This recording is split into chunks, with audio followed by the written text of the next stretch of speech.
நமஸ்காரம் எல்லாருக்கும். Welcome to Kana's what's cooking. அரிசி வச்சு ஒரு கஞ்சி தான் பண்ண போகிறோம். என்ன கஞ்சின்னு இல்லாமல் இது வந்து பாலக்காடு மட்டை அரிசின்னு சொல்லுவாங்க. இதை வந்துட்டு இந்த மாதிரி சிகப்பு கலரில் இருக்கும். இது வந்து மோட்டா ரைஸ் அப்படின்லாம் சொல்லுவாங்க. எல்லாம் கேரளா ரெஸ்டாரண்ட்ஸ்லேயும் இந்த ரைஸ் ரொம்ப ஃபேமஸ்ஸு. அவங்களோட டெய்லி ஸ்டேப்பிள் ஃபுட். நம்ம எப்படி ரைஸ் சாப்பிட்றோமோ அதே தான் இதுவும். அவங்க இந்த அரிசி தான் அவங்க சாப்பிடுவாங்க. இது ரொம்ப ரொம்ப நல்லது உடம்புக்கு. இதில் வந்துட்டு அன்பாலிஷ்ட் அப்படின்றனால இதில் வந்து ஒரு கப் ஆஃப் ரைஸ் நம்ம சாப்பிட்டோன்னா 1 கிராம் ஆஃப் நமக்கு ஃபைபர் கிடைக்கும். நம்ம சாப்பிட்ற நார்மல் ரைஸ் வந்து பாலிஷ்ட், அதனால் அதில் ஃபைபர் எல்லாம் இருக்காது. ஆனால் நம்ம இதை சாப்பிட்றதுனால நமக்கு ஃபைபரு கிடைக்கிது.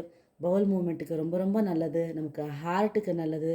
இதில் அதிகப்படியான மெக்னீஷியம் இருக்குது, கால்சியம் இருக்குது, வைட்டமின் ஏ, B1, B2, B3ன்னு எல்லா வகையான வைட்டமின் பியும் இருக்குது. இதை நமக்கு வந்து நார்மலாக சாப்பிட பிடிக்கல அப்படின்னு சொன்னால் ஜஸ்ட் இதை வேக வச்சு வடித்து அதுக்கப்புறமா ஒரு சாம்பாரோ ஏதாச்சும் வச்சு சாப்பிட்லாம். அப்படி இல்லாட்டினா நீங்கள் இந்த மாதிரி கஞ்சி வச்சு சாப்பிட்லாம். இந்த அரிசியை நான் 1 கிளாஸ் அரிசி, அதுக்கு வந்துட்டு நீங்கள் ஒரு 4-5 கிளாஸ் தண்ணி வைக்கலாம். நீங்கள் நைட்டே ஊற வச்சுட்டேன் நான். அதை சும்மா ஊற வைக்காமல் அதோட நான் வெந்தயமும் போட்டு ஊற வச்சிருக்கேன். நல்ல குளிர்ச்சி அது. அதை நம்ம வந்து சாப்பிடும்போது நமக்கு வெயிட் கண்ட்ரோல் பண்ணுது. நம்ம டயபெட்டிஸ் இருக்கிறவங்க டெய்லி ஒரு ஸ்பூன் வெந்தயம் சாப்பிட்றவங்க நல்லது. அட் த சேம் டைம் நம்ம முடிக்கு கூட அது ரொம்ப ரொம்ப நல்லது. பூண்டு சேர்த்துருக்கேன் நான். பூண்டு போடுறப்போ நமக்கு வயிற்றெரிச்சல், அப்புறமா வந்துட்டு நெஞ்செரிச்சல், இந்த மாதிரி எந்த வகையான ஒரு இதுவும் வராது. நமக்கு பூண்டு ரொம்ப ரொம்ப நல்லது உடம்புக்கு. இதுவும் நமக்கு டைஜஷனுக்கு ரொம்ப நல்லது. இதுக்கு இந்த கஞ்சிக்கு தேவையான அளவு உப்பு போட்டுட்டு இதை ஒரு 5 விசில் நம்ம வச்சு எடுக்கலாம். ஏன்னா நம்ம இதை ஆல்ரெடி நம்ம ஊற வச்சுருக்கோன்றனால 5 விசில் வச்சா போதும்.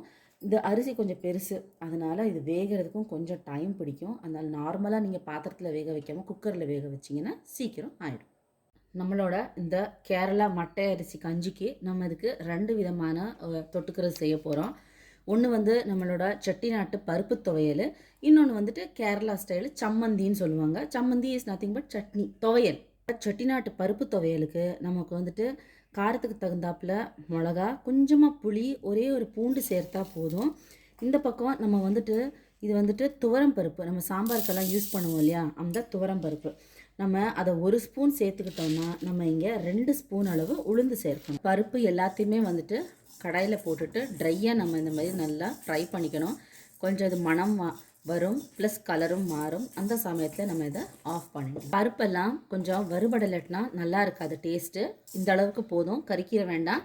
இதை நம்ம ஃபஸ்ட்டு மிக்சியில் போட்டு பொடிச்சு எடுத்துகிட்டு வரலாம். நம்ம வறுத்து வச்ச பருப்பை இந்த மாதிரி நம்ம கொரகொரப்பாக நம்ம அரைச்சிட்டு எடுத்துகிட்டு வரலாம். நம்ம குவான்டிட்டி கம்மி அப்படின்றனால தான் நான் அந்த மாதிரி இதில் போட்டிருக்கேன். இல்லாட்டினா நம்ம மிக்சி ஜார்லேயே நம்ம தண்ணி ஊற்றிக்கலாம். இதுக்கு தேவையான அளவு கொஞ்சமாக உப்பு சேர்த்துட்டு இதுக்கு கொஞ்சமாக தண்ணி விட்டுக்கோங்க. இது வந்துட்டு கொஞ்சம் கொரகொரப்பாக தான் இருக்கணும். அட் த சேம் டைம் இது துவையல், இது வந்து தண்ணியாக இருக்கக்கூடாது. அதனால தான் நமக்கு தேவையான அளவு நம்ம தண்ணி ஊற்றி நம்ம ஒரு பவுலில் இது மாதிரி மிக்ஸ் பண்ணி எடுத்துக்கிறோம். பருப்பு துவையல் இதிலே உப்பு, புளி, காரம் எல்லாமே இருக்கும். டேஸ்ட்டு ரொம்ப நல்லாயிருக்கும். இது இந்த அளவு திக்காக இருக்கணும், ரொம்ப தண்ணி பண்ணிடாதீங்க. இதை நம்ம கஞ்சியோட வச்சு சாப்பிட்டா டேஸ்ட்டு ரொம்ப நல்லாயிருக்கும். சம்மந்திக்கு மெயினாக தேவையானது கொஞ்சமாக புளி, அதுக்கப்புறமா இந்த சின்ன வெங்காயம், பச்சை மிளகா, கருவேப்பிலை. ஒரு வேளை நமக்கு இந்த பச்சை மிளகா காரம் பத்தலை அப்படின்னா நீங்கள் கொஞ்சமாக காரப்பொடி போட்டுக்கலாம். தேங்காய், இதில் நமக்கு தேவையான அளவு உப்பு, அப்புறமா கொஞ்சமாக காரப்பொடி சேர்த்துக்கிட்டிங்கன்னா கொஞ்சம் டேஸ்ட் நல்லாயிருக்கும்.